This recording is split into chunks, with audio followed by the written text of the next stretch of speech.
శ్రీ సత్యనారాయణమూర్తి గారు high court advocate. వీరిని అడిగి మనం ఈ రోజున గృహహింస, డొమెస్టిక్ వైలెన్స్ గురించి కొన్ని విశేషాలు అడిగి తెలుసుకుందాం. రండి. కళ్యాణ సాయి మై వాయిస్ నేను నా స్వరం ద్వారా శ్రీ సత్యనారాయణమూర్తి గారితో గృహహింస చట్టం గురించి టాక్ షో. నమస్కారం అండి సత్యనారాయణమూర్తి గారు. సార్ నమస్కారం. ఈరోజు కళ్యాణ సాయి మై వాయిస్ ద్వారా ఈ గృహహింస గురించి కొన్ని విశేషాలు మీ దగ్గర నుంచి తెలుసుకోవాలని వచ్చామండి. Okay sir. అసలు ఈ గృహహింసను చట్ట పరిధిలోకి తీసుకోవాల్సిన అవసరం ఎందుకు వచ్చింది? ఆ చట్టం యొక్క ముఖ్య ఉద్దేశం ఏమిటండి?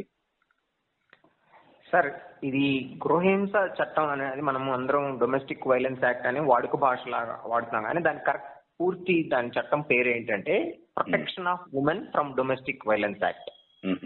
అంటే మీకు ఆ పూర్తి సెంటెన్స్ ఆ చట్టం పేరులోనే చాలా అర్థం, అంటే ఏ ఉద్దేశంతో ఆ చట్టం తీసుకురావాలపడిందో అర్థం అవుతుంది. Protection of women from domestic violence act. అది 2005 లో మన భారతదేశంలో చట్టంగా తీసుకురాబడింది పార్లమెంట్ ద్వారా. అంటే అది కేంద్ర ప్రభుత్వం చేసిన చట్టం. అయితే మనకి యాక్చువల్ గా చూస్తే భారతదేశం యొక్క గొప్ప సంపదల్లో, భారతదేశం కలిగిన గొప్ప సంపదల్లో ఒకటి చాలా పటిష్టమైన కుటుంబ వ్యవస్థ. మీరు క్లియర్ గా గమనిస్తే మన భారతదేశంలో అమలవుతున్న చాలా చట్టాలు బ్రిటిషర్స్ కాలం నుంచి ఉండి వాళ్ళు వెళ్ళిపోయిన తర్వాత కూడా మనం వాటిని అమలు పరుచుకుంటున్న సందర్భం. కానీ ఈ కుటుంబ వ్యవస్థలకు సంబంధించిన చట్టాలు మాత్రం భారతదేశం స్వాతంత్రం వచ్చిన తర్వాత తనకు తానుగా రూపొందించుకున్న చట్టాలు. ఎందుకంటే మన కేంద్ర ప్రభుత్వాలు కానీ రాష్ట్ర ప్రభుత్వం కానీ ఏదైనా కుటుంబ వ్యవస్థకి చాలా ఎక్కువ అత్యున్నత విలువనిచ్చాయి. ఎందుకంటే అది కుటుంబ వ్యవస్థ గనక దానికి ఉన్న పటిష్టత సడలిపోతే భారతదేశం యొక్క మూలాలు కదిలిపోయేంత ప్రాముఖ్యతను గుర్తించి దాన్ని కాపాడాలి అనే ఉద్దేశంతో కొన్ని చట్టాలు చేయబడినాయి. అటువంటి ప్రాసెస్ లో వచ్చిన చట్టాల్లో ఈ protection of women from domestic violence act 2005 అనేది కూడా ఒకటి.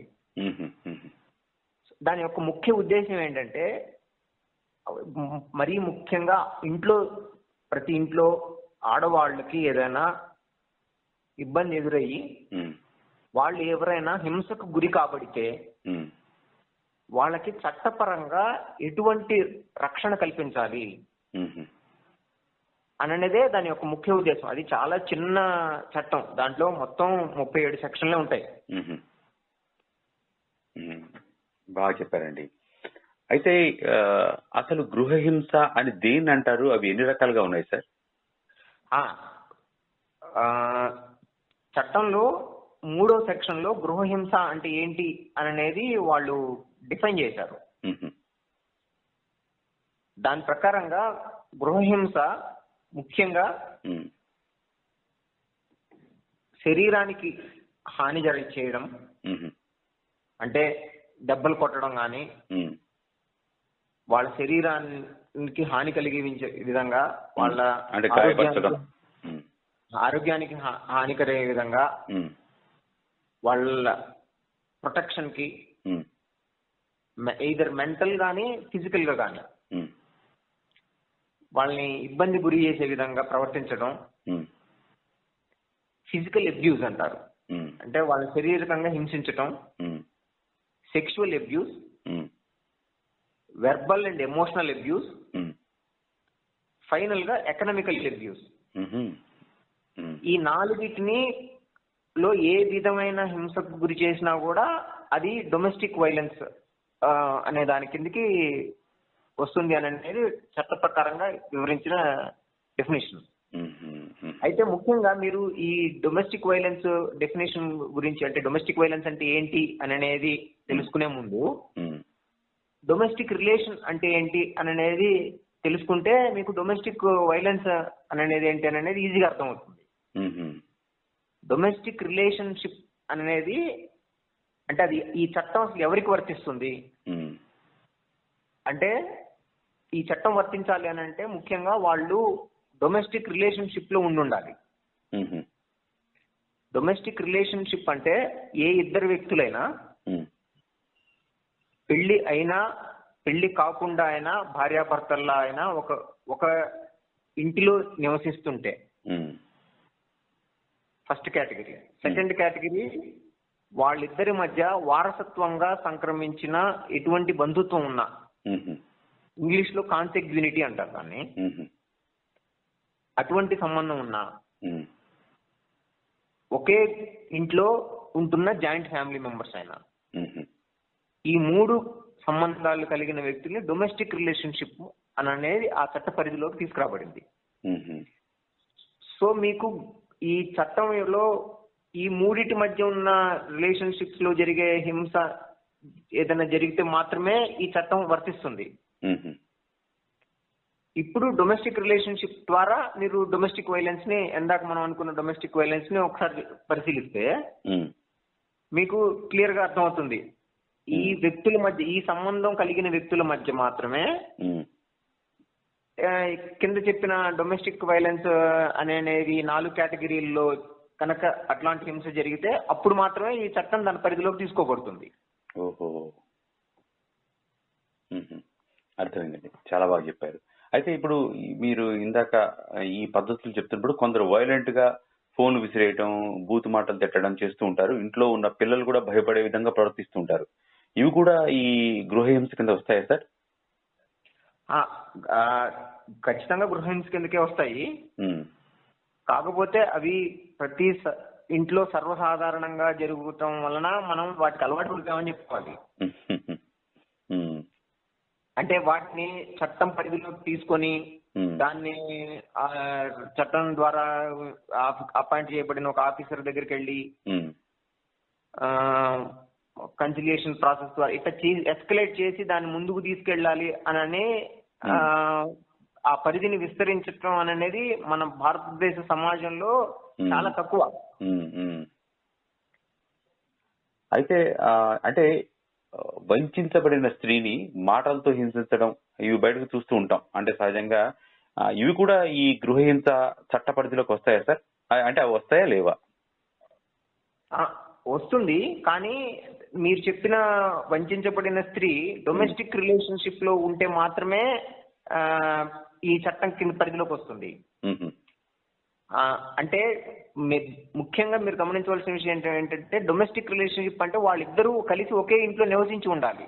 ఓహో, అప్పుడు మాత్రమే అది ఈ చట్టం పరిధిలోకి వస్తుంది. అలా కాకుండా వంచబడిన స్త్రీ వేరే చట్టం ప్రకారంగా చూడాలి దాన్ని. బాగా చెప్పారండి.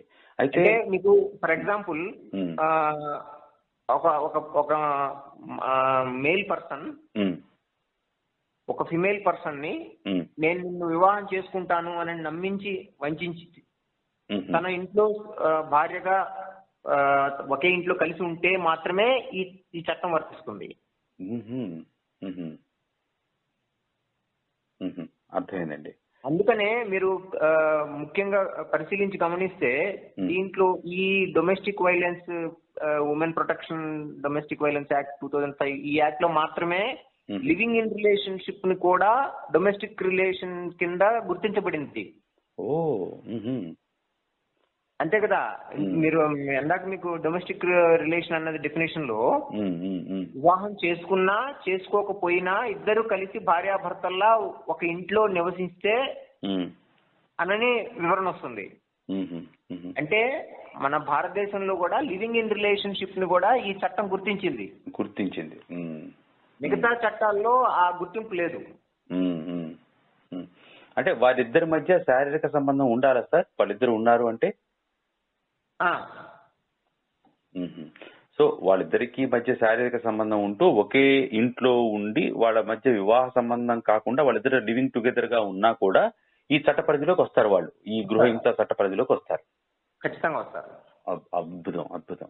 అయితే ఇలాంటి గృహహింస మన దేశంలోనూ ఇదే చట్టాలు ఇతర దేశాలు ఎలా ఉన్నాయి సార్? వాటికి మనకి ఉన్న వ్యత్యాసం ఏంటి? అయితే ఇతర దేశాల్లో గృహహింస చట్టం అనేది చాలా కాలం నుంచి ఉంది. మన దేశంలో మన మొదట్లో మాట్లాడుకున్నట్టుగా ఈ చాలా పరిపుష్టమైన కుటుంబ వ్యవస్థలో ఇట్లాంటి చట్టం అవసరం రాలేదు. మిగతా దేశాల్లో చాలా సంవత్సరాల నుంచి ఉంది. మీరు చాలా సార్లు మనం వింటూనే ఉంటాం. అమెరికా లాంటి దేశాల్లో పిల్లవాడు హోంవర్క్ చేయలేదని తండ్రి మందలించినా కూడా వాడు వెంటనే పోలీసులకి ఫోన్ చేసి తండ్రి మీద కేసు రిజిస్టర్ చేశారు అని మనం చూడటం వింటుంటాం. అవునండి. మన భారతదేశంలో అలాంటి పరిస్థితి లేదు. అంటే వాళ్ళు దాన్ని కూడా గృహహింస పరిధిలోకి తీసుకెళ్లారు. అంటే వాళ్ళ మిగతా దేశాల చట్టాల ప్రకారంగా తండ్రి తల్లి పిల్లవాళ్ళని మందలించడం కూడా గృహహింస కిందకే వస్తుంది. అంత విస్తృతమైన పరిధి ఉంది వాళ్ళ గృహహింస చట్టాలకి. మన భారతదేశంలో అలాంటిది లేదు. ఒక రకంగా చెప్పాలంటే అది మంచా చెడా అని అనేది మనం ఇదమిద్దంగా నిర్ణయించి చెప్పడం కష్టం. కానీ ఒక రకంగా చెప్పాలంటే అది అంత పరిధిలోకి తీసుకెళ్లి తల్లిదండ్రులు కూడా పిల్లల్ని మందలించొద్దు అని చెప్పడం సరికాదేమో అని నా పర్సనల్ అభిప్రాయం. అంటే మన దేశంలో ఉన్న ఈ గృహహింస చట్టానికి అంటే కొన్ని పరిమితులు ఏర్పరచుకున్నామా మనం? అంటే ఇంతవరకే ఉండాలి అని అలాంటిది ఏమైనా ఉందా సార్? ఖచ్చితంగా ఆ డొమెస్టిక్ రిలేషన్ అన్న నిర్వచనం ఏదైతే ఉందో దాని వరకు మాత్రమే దీన్ని మనం కుదించేసాం. ఎందుకు కుదించాల్సి వచ్చింది అని అంటే దానికన్నా ఎక్కువ ఎక్స్పాండ్ చేయడం వలన ఇంకా కుటుంబ వ్యవస్థలో ఉన్న సంబంధాలు మరీ బలహీనపడిపోతాయేమో అని అన్నది ఒక కారణం అయి ఉండొచ్చు. అంటే మన కుటుంబ వ్యవస్థను నిలబెట్టేదే కానీ దాన్ని ఏదో విధంగా చట్టపరిధిలో తీసుకెళ్లి ఇబ్బంది పెట్టేది కాదు. ఖచ్చితంగా కాదు. దాని ముఖ్య ఉద్దేశం కుటుంబ వ్యవస్థలో జరుగుతున్న పొరపాట్లని కానీ లోపాలని సరిదిద్ది కుటుంబాన్ని పరిపుష్టం చేసే విధంగా వ్యవస్థని పరిపుష్టం చేసే విధంగానే తీర్చిదిద్దడం పడింది తప్ప దానికి వ్యతిరేకంగా పోయే చట్టం మాత్రం కాదు. అద్భుతం అండి, చాలా అద్భుతం. అయితే మన దేశంలో ఈ గృహహింసకి రిపోర్ట్ ఇచ్చిన తర్వాత ఎన్ని రోజులకు అవి కోర్టులు తేల్తాయి సార్? ఇన్ని రోజులనని ఏ చట్టంలో క్లియర్ గా మెన్షన్ చేయలేదు. కానీ దాని చట్ట ప్రకారంగా ముందు ఈ డొమెస్టిక్ వైలెన్స్ యాక్ట్ 2005 చట్ట ప్రకారం మీరు స్ట్రైట్ గా కోర్టుకు కానీ వెళ్ళి జడ్జి గారి దగ్గర కంప్లైంట్ చేయడానికి లేదు. ఆ చట్ట ప్రకారంగానే దానికన్నా ముందు ఒక వ్యవస్థను ఏర్పాటు చేశారు. ఆ కన్సిలియేషన్ ఆఫీసర్ దగ్గరికి వెళ్ళి ముందు ఆ కన్సిలియేషన్ ఆఫీసరు వీళ్ళిద్దరిని కూర్చోబెట్టి సమస్య ఎక్కడ ఉంది అని అనేది ఆయన ముందు మాట్లాడిన తర్వాత ఆయన నిర్ధారించుకొని అప్పుడు మాత్రమే దాన్ని జడ్జి గారి దగ్గరికి పంపిస్తారు. ఈ ప్రాసెస్ కంప్లీట్ చేయడానికి 14 days లో జరిగే అవకాశం ఉంది. 14 రోజుల్లో ఆ ప్రాసెస్ కంప్లీట్ చేసి జడ్జి గారి దగ్గర మ్యాజిస్ట్రేట్, ఆ లోకల్ కన్సర్న్ మ్యాజిస్ట్రేట్ ఏ మ్యాజిస్ట్రేట్ కోర్టు పరిధిలోకి వస్తుందో ఆ మ్యాజిస్ట్రేట్ గారి దగ్గరికి ఆ కంప్లైంట్ ని ఫార్వర్డ్ చేయడం జరుగుతుంది. అర్థమైందండి. అయితే మరి అప్పటి వరకు ఈ స్త్రీకి రక్షణ ఏమిటండి? అలా అదే ఇంట్లో కలిసి ఉండటం అయినా, ఫర్ ఎగ్జాంపుల్ ఇద్దరు భార్యాభర్తలో లేకపోతే లివింగ్ టుగెదర్ ఉన్నారు, ఆవిడ గృహహింస చట్టం కింద ఆయన మీద కంప్లైంట్ ఇచ్చింది, అప్పటి వరకు మరి స్త్రీకి రక్షణ ఏమిటి? అదే ఇంట్లో ఉంటారా? చట్ట ప్రకారంగా వాళ్ళు నిర్దేశించింది ఏంటంటే ముందు మీ కంప్లైంట్ ఇవ్వగానే ప్రొటెక్షన్ ఆఫీసర్ దగ్గరికి కంప్లైంట్ ఇవ్వగానే వాళ్ళు ఇమీడియట్ గా ఇంటరిమ్ మెజర్స్ అంటారు, అంటే మధ్యంతరంగా కొన్ని అరేంజ్మెంట్ చేయొచ్చు. దాంట్లో వాళ్ళు మొట్టమొదటిగా ఆ ఇబ్బంది పడుతున్న స్త్రీకి ప్రొవైడ్ చేసే వాటిలో షెల్టర్ ని ఆమె ఎక్కడైతే అప్పటికి ఉంటుందో అదే షెల్టర్ లో ఆవిడకి కూడా షేరింగ్ అకామిడేషన్, అంటే అదే ఇంట్లో ఆవిడ కూడా తన ఉండటానికి వీలుగా వసతి కల్పించాలి. ఇంకా అది అట్లా సపరేట్ గా ఒకే ఇంట్లో సపరేట్ గా అకామిడేషన్ కల్పించి అప్పటికి కూడా ఇబ్బంది పడుతుంటే ఎవరి ద్వారా అయితే ఇబ్బంది పడుతుందో అతన్ని అక్కడి నుంచి పంపించేసేముంది కానీ ఆవిడని మాత్రం అక్కడే కంటిన్యూ చేయమని చెప్పారు. మ్మ్. మ్మ్. అంటే మీరు అడిగిన ప్రశ్నకి అక్కడ ఉండటం వలన మళ్ళీ ఇంకా ఇబ్బంది కంటిన్యూ అవుతుంది అని కనుక అనుకునేటట్టయితే అతన్ని అక్కడి నుంచి పంపించేసేయండి అని చట్టంలో రాయబడింది. ఓ అద్భుతం. మ్మ్. మ్మ్. అంటే స్త్రీకి ఆ వెసులుబాటు ఉంది, తన ఉన్న ప్రదేశంలో అలా ఉంటూ తన రక్షణ పొందుతూ తనకు ఇబ్బంది కలిగించే వాళ్ళని పక్కకు పంపించే అవకాశం ఈ చట్టంలో పెట్టారు. అవునండి. బాగుందండి, చాలా బాగుంది.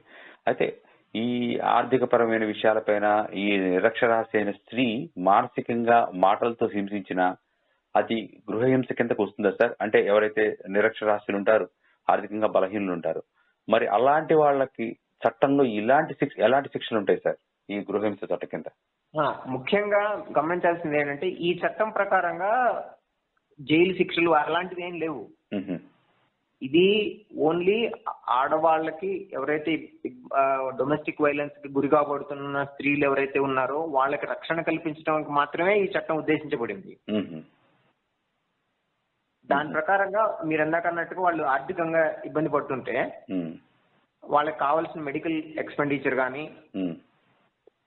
వాళ్ళ వస్తువులు ఏదైనా లాక్కోవడం, తీసేసుకోవడం అలాంటివి చేస్తే దానికి సంబంధించిన ఏది నష్టం జరిగిందో అవి కానీ అవన్నీ కూడా ఎవరైతే దానికి కారణమయ్యారో వాళ్ళ దగ్గర నుంచి తీసుకొని వీళ్ళకి ఇవ్వాలి.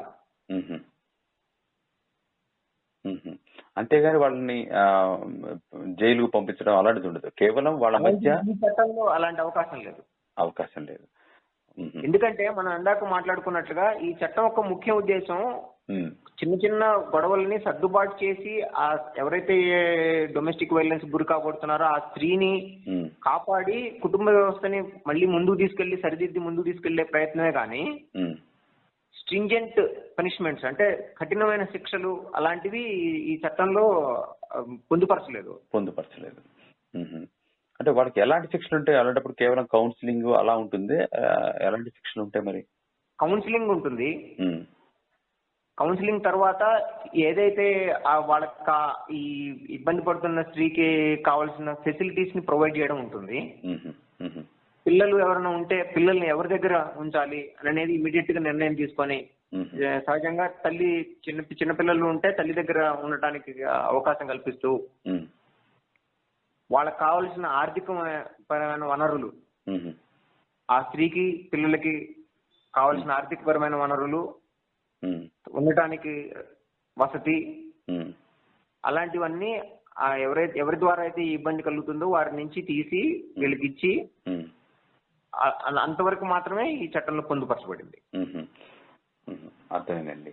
అయితే ఇప్పుడు ఈ శిక్ష అనేది ఆ పార్ట్నర్ కి ఇచ్చి ఆ పార్ట్నర్ ద్వారా కొంత ఆర్థిక సహాయాన్ని పొందటం, దాని కంట్రోల్ ఏదైతే చేయాలి అనేది చట్ట పరిధిలో ఉంది. ఇది కాకుండా ఇంకా ఏమన్నా స్త్రీకి ఏమైనా రక్షణ లాంటిది ఏమైనా కలిగిస్తుందండి? అంటే అతను ఫిజికల్ గా హింసిస్తాడు, కొడతాడు, అందుకని అలాంటి సందర్భంలో స్త్రీ గాని పురుషుడు గాని ఆ సందర్భంలో ఆ స్త్రీకి ఏదైనా రక్షణ ఏదైనా కలిగిస్తుందండి ప్రత్యేకంగా కోర్టు? ప్రొటెక్షన్ ఆర్డర్స్ అని సెక్షన్ 18 డొమెస్టిక్ వైలెన్స్ యాక్ట్ 2005 ప్రకారంగా సెక్షన్ 18లో ప్రొటెక్షన్ ఆర్డర్స్ అని పొందుపరచబడింది. ప్రొటెక్షన్ ఆర్డర్స్ అనేది ఇప్పుడు మీరు అడిగిన దాని పరిధిలోకి వస్తుంది. డొమెస్టిక్ వైలెన్స్ లేదంటే ఎబెక్ట్ చేయడం అంటే ఫర్ ఎగ్జాంపుల్ ఒక ఇంట్లో భర్తని వాళ్ళ తల్లి అంటే అమ్మాయి అత్తగారు కోడల్ని కొట్టమని ప్రేరేపించిన అలాంటి వాటన్నిటినీ కూడా నిరోధిస్తూ ఈవిడికి సరైన రక్షణ కల్పించే విధంగా ప్రొటెక్షన్ ఆర్డర్స్ ఇచ్చే అధికారం కోర్టుకి ఇవ్వబడింది. అర్థమైందండి. అయితే ఇప్పుడు ఈ తెలుగు రాష్ట్రాల్లో ఎవరైనా గృహహింసకు గురవుతున్న స్త్రీ ఎవరిని సంప్రదించాలి? వాళ్ళు డైరెక్ట్ గా పోలీస్ స్టేషన్ కి వెళ్ళలేరు, అలాంటప్పుడు ఎలాంటి చర్యలు తనకు తాను తీసుకోవాలి? ప్రతి రాష్ట్రంలో రాష్ట్ర ప్రభుత్వాలు ప్రొటెక్షన్ ఆఫీసర్స్ ని అపాయింట్ చేశారు. మీకు ప్రతి జిల్లా కేంద్రంలో సఖీ కేంద్రం అని ఉంటుంది. సఖీ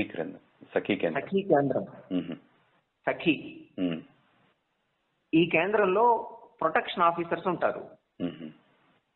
మీరు ఆ లోకల్ గా ఎవరైతే ఇబ్బంది పడుతున్న స్త్రీ, డొమెస్టిక్ వైలెన్స్ గురి కాబడుతున్న స్త్రీ ఎవరైనా ప్రొటెక్షన్ ఆఫీసర్ దగ్గరికి వెళ్ళి తనకు జరుగుతున్న ఇబ్బందిని వారి దృష్టికి తీసుకొస్తే ముందు వారు విచారణ చేస్తారు. ఉమ్, అతన్ని పిలిపించి మాట్లాడి అసలు ఇద్దరి మధ్య ఎక్కడ సమస్య వస్తుంది ఉమ్, అని చెప్పి వాళ్ళు విచారణ చేసి ఇద్దరిని సర్ది చెప్పి పంపించడానికి ప్రయత్నం చేస్తారు. ఉమ్, వారు ఒక కంక్లూజన్కి వచ్చిన తర్వాత ఉమ్, ఇది వాళ్ళ పరిధి ఎంతవరకు అంటే వీళ్ళిద్దరి మధ్య సర్దుబాటు చేసి ఇద్దరు ఒప్పుకొని ఇబ్బంది లేకుండా మేము ఇద్దరం సంతోషంగా కలిసి ఉంటాము అని వారిద్దరు ప్రొటెక్షన్ ఆఫీసర్ దగ్గర ఒప్పుకొని ఉమ్, వెళ్ళిపోయేంత వరకు మాత్రమే వాళ్ళ అధికారం పరిధి. ఉమ్, ఆ గొడవ అక్కడ సర్దుబాటు కాకుండా ఉమ్, ఎవరైతే డొమెస్టిక్ వైలెన్స్ గురి కాబడుతున్నారో ఆ మహిళ ఉమ్, సంతృప్తి చెందక నేను వెళ్ళలేను అతనితో నిరాశ వ్యక్తం చేసిన, ఉమ్, ఫర్దర్ గా వెళ్తే నాకు ఇలాంటి భయం ఉంది అని భయం వ్యక్తం చేసిన, ఉమ్, అప్పుడు ఆ ఇష్యూని నెక్స్ట్ లెవెల్ కి లోకల్ కన్సర్న్ మ్యాజిస్ట్రేట్ గారి దగ్గరికి ఆ ప్రొటెక్షన్ ఆఫీసర్ ద్వారానే వెళ్తుంది. ఉమ్, అప్పుడు ఆ మ్యాజిస్ట్రేట్ గారికి మాత్రమే ఎందాక మనం చెప్పుకున్న ఫెసిలిటీస్ ప్రొవైడ్ చేయబడతాయి. ఉమ్, అంటే తనకి ఆ స్త్రీకి రక్షణ కల్పించడం కానీ, ఆర్థికంగా కానీ, వసతి ఏర్పాటు చేయడం కానీ, ఇవన్నీ కూడా ఆ మ్యాజిస్ట్రేట్ గారికి మాత్రమే అధికారం ఉంది ఇవ్వడానికి. ఉమ్, ఎందాక మనం చెప్పుకున్న ఈ ప్రొటెక్షన్ ఆఫీసర్ కి ఇలాంటి ఆర్డర్స్ పాస్ చేసే అధికారం లేదు. అధికారం లేదు. ఉమ్, బాగుందండి. అయితే ఇంటిమినేట్ అంటే ఈ తోటి భాగస్వామి అంటే స్త్రీలు మాత్రమేనా, పురుషులు కూడా వస్తారా సార్ ఈ గృహహింసలోకి? అంటే వాళ్ళకు కూడా ఏమైనా చట్టాలు ఉన్నాయా?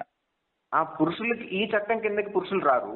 ఉమ్, మీరు ఎందాక మనం మాట్లాడుకున్నట్టుగా మొదట్లో యాక్ట్ పేరే the protection of women um, from domestic violence act. Um, um, అయితే దీని మీద కొంత చర్చ నడిచింది. మగవాళ్ళని కూడా ఈ పరిధిలోకి తీసుకురావాలి, ఈ చట్టం పరిధిలోకి తీసుకురావాలి అని. ఉమ్, ఒకటో రెండో హైకోర్టులు వేరే రాష్ట్రం, గుజరాత్ స్టేట్ లో ఒకటి ఈ మగవాళ్ళు కూడా ఈ చట్టం పరిధిలోకి వస్తున్నారు అని ఒక తీర్పు ఇవ్వడం జరిగింది. కానీ అవేవి ఈ చట్టం సుప్రీంకోర్టు దాన్ని నిర్ధారించలేదు. ఈ చట్టం ఆడవాళ్ళకి మాత్రమే వర్తిస్తుంది అని అనేది ఇప్పటి వరకు ఉన్న జడ్జిమెంట్ లా, అంటే కోర్టు ఇచ్చిన తీర్పుల ప్రకారంగా కూడా చట్టం పరిధిలోకి ఓన్లీ ఆడవారిని మాత్రమే ఈ ప్రొటెక్షన్ కిందకి వస్తారు. బాగుందండి. సరే, ఇప్పుడు ఈ స్వలింగ సంబంధాలు అంటే ఈ మధ్య గృహహింసకు కూడా కారణం అవుతున్నాయి అవి అని వింటున్నాం. మన చట్టం ఏం చెప్తుంది సార్ దీని గురించి? మన చట్టం ఐపీసీ ఇండియన్ పీనల్ కోడ్ లో అలా అన్యాచురల్ సెక్షువల్ రిలేషన్స్ ని ఒక నేరంగా పరిగణించింది. దాని మీద రకరకాల తీర్పులు వచ్చినా ప్రస్తుతానికి మనకున్న చట్టం ప్రకారంగా అలాంటివి అన్యాచురల్ సెక్స్ అనేది ఒక నేరం. దాని ద్వారా జరగబడే గృహహింస మీకు ఈ ఎందాక మనం డిస్కస్ చేసుకున్న ఫిజికల్ అబ్యూజ్ లోకి, మెంటల్ అబ్యూజ్ లోకి, దాని పరిధిలోకి వస్తుంది. బాగా చెప్పారండి. అయితే ఈ స్త్రీ పురుషులు సంపాదిస్తున్న సందర్భంలో ఆర్థిక వ్యత్యాసాలు గృహహింస కారణం కావచ్చు. అలాంటప్పుడు ఈ కౌన్సిలింగ్ ఎలా ఉంటుంది? అంటే ఇద్దరు సంపాదిస్తుంటారు, ఒకరికి ఎక్కువ శాలరీ వస్తుంది, కొద్దిగా తక్కువ ఆదాయం ఉండి ఉండొచ్చు. ఇలాంటి వ్యత్యాసం వల్ల కూడా ఈ గృహహింస కారణం అవుతుంది. అంటే స్త్రీ అధిక సంపాదన ఉండి ఉండొచ్చు, పురుషుడికి తక్కువ సంపాదన ఉండొచ్చు. అలాంటప్పుడు ఈ కౌన్సిలింగ్ ఎలా ఉంటుంది సార్? అవునండి, అది ఎక్కువ మందికి అంటే భార్యాభర్తల మధ్య ప్రపంచాలు రావడం, కొట్టుకునే పరిస్థితులకు దారి తీయడం, వాటిలో ముఖ్యమైన కారణాల్లో మీరు అడిగిన ఈ సంపాదనలో వ్యత్యాసం అనేది ఎక్కువ మందిలో జరిగే ఇబ్బంది. దానికి ముందు ముఖ్యంగా కౌన్సిలింగ్ లో చెప్పేవాళ్ళు ఏం చెప్తారంటే, ఆర్థిక పరమైన సంబంధాలు కంటే భిన్నమైనది భార్యాభర్తల సంబంధం. అద్భుతం. కాబట్టి భార్యాభర్తలు ఒకరు ఎక్కువ సంపాదిస్తున్నారు, ఒకరు తక్కువ సంపాదిస్తున్నారు, ఒకరికి ఆస్తి ఎక్కువ ఉంది, ఒకరికి ఆస్తి తక్కువ ఉంది, ఇలాంటి విషయాలతోటి భార్యాభర్తల సంబంధాన్ని ముడిపెట్టలేరు. అది పరిస్థితుల దృష్ట్యా సంపాదనలో వ్యత్యాసం రావచ్చు. ఇప్పుడు భర్త వ్యాపారం మొదలు పెట్టాడు, భార్య అప్పటికి ఉద్యోగం చేస్తోంది, అప్పటికి భార్య సంపాదన ఫర్ ఎగ్జాంపుల్ నెలకు 1,00,000 రూపాయలు సంపాదిస్తుంది అనుకోండి. ఉమ్, భర్త వ్యాపారం మొదలుపెట్టిన కొత్తల్లో తనకేం ఆదాయం ఉండదు. ఉమ్, మెల్లగా అతని ఆదాయం పెరుగుతుంది. ఉమ్, ఒక స్థాయికి వచ్చేటప్పటికి భార్య కన్నా ఎక్కువ సంపాదించడం మొదలైంది అనుకోండి. ఉమ్, మొదటి ఉన్న పరిస్థితుల్లో కానీ లేదంటే సంపాదనలో తేడా వచ్చిన తర్వాత పరిస్థితుల్లో కానీ ఉమ్, వారిద్దరూ ఆర్థిక పరమైన లెక్కలు చూసుకొని నీకన్నా ఎక్కువ సంపాదిస్తున్నానని ఆధిక్యం ప్రదర్శించడం భర్త ప్రదర్శించినా, లేకపోతే మొదట్లో ఉన్న పరిస్థితుల్లో భార్య అలాంటి ఆధిక్యం ప్రదర్శించడానికి ప్రయత్నించినా గొడవ రావడానికి ఆస్కారం ఉంటుంది. ఉమ్, ఉమ్, అందుకని అలాంటి ఆస్కారాలు లేకుండా తగ్గించుకొని ఇద్దరు సంపాదించింది ఒకే దగ్గర పెట్టి ఇది మొత్తం మనది, ఇది మన కుటుంబ అవసరాల కోసం ఉమ్, అని వాళ్ళిద్దరు ఎప్పుడైతే ఒక మాట మీదకి వస్తారో అప్పుడు ఇలాంటి గొడవలు జరిగే అవకాశమే లేదు. ఉమ్, ఉమ్. అంటే ఇదే కౌన్సిలింగ్ లో కూడా ఇదే ఇవ్వడం జరుగుతుంది వాళ్ళకి. ఇలాగే చెప్తారు. అంటే కౌన్సిలింగ్ ఒక్కొక్క కేసుకి ఒక్కొక్క పరిస్థితిని బట్టి అక్కడ వాళ్ళిద్దరి మధ్య ఉన్న ఏదైతే తగాదా ఉందో దాన్ని బట్టి చెప్పడం జరుగుతుంది. కానీ మొత్తం మీద ఇలాగే ఉంటుంది. వాళ్ళ కౌన్సిలింగ్ చెప్పేటప్పుడు కూడా ఇలాంటి విషయాలే చెప్పడం జరుగుతుంది. వాళ్ళకి సాధ్యమైనంత వరకు కలిసి ఉండండి, కాంప్రమైజ్ అయ్యి సర్దుబాటు చేసుకుంటూ కలిసి ఉండండి అని చెప్పడమే కౌన్సిలింగ్ యొక్క ముఖ్య ఉద్దేశం. అద్భుతం, అద్భుతం. అయితే సార్, రాష్ట్రాల్లో ప్రస్తుతం విడాకులకు ఈ గృహహింస కూడా ఎంతో కొంత కారణం అవుతూ ఉంటుంది. అది ఎంత శాతం ఉంది సార్? గృహహింస వల్ల విడాకులు తీసుకోవడం అనేది 50% కంటే ఎక్కువ ఉంటుంది. అంటే విడాకులు తీసుకుంటున్న భార్యాభర్తల్లో 50% పైగా ఈ గృహహింస వలననే తీసుకుంటారు. మిగతా కారణాలు అవి వాటి సందర్భాలను బట్టి ఉన్నా, ఎందుకంటే మీకు ఏ కారణం చేత విడాకులు తీసుకోవడానికి వచ్చినా చివరికి వచ్చేటప్పటికి గృహహింస అంటే ఆ కారణాలన్నీ గృహహింసకి దారి తీస్తాయి. విడాకులు తీసుకోవడానికి సెక్షన్ 13 హిందూ మ్యారేజ్ యాక్ట్ లో 7 కారణాలు చెప్పబడినాయి. ఆ 7 కారణాలలో ఏ కారణం వలన చేతనైనా ఆ 7 కారణాలు చివరికి డొమెస్టిక్ వైలెన్స్ కే దారితీస్తాయి. కాబట్టి విడాకులు తీసుకోవడానికి ముఖ్యమైన కారణాలు ఈ డొమెస్టిక్ వైలెన్స్ వచ్చి ఆగిపోతుంది. ఇంకా అది లాస్ట్ స్టాప్. అంటే ఈ 7 కారణాలు ఏవైనా మూలం వచ్చేసి గృహహింస కింద మారుతుంది. మారుతుంది. కరెక్ట్, మీరు చెప్పింది. బాగుందండి, చాలా బాగా చెప్పారు సార్. మరొక సబ్జెక్ట్ తో చట్టం అనే ఈ కార్యక్రమంలో మనం మరో మంచి సబ్జెక్ట్ గురించి చర్చిద్దాం. సత్యనారాయణమూర్తి గారు, ఓకే, నమస్కారం అండి. నమస్కారం.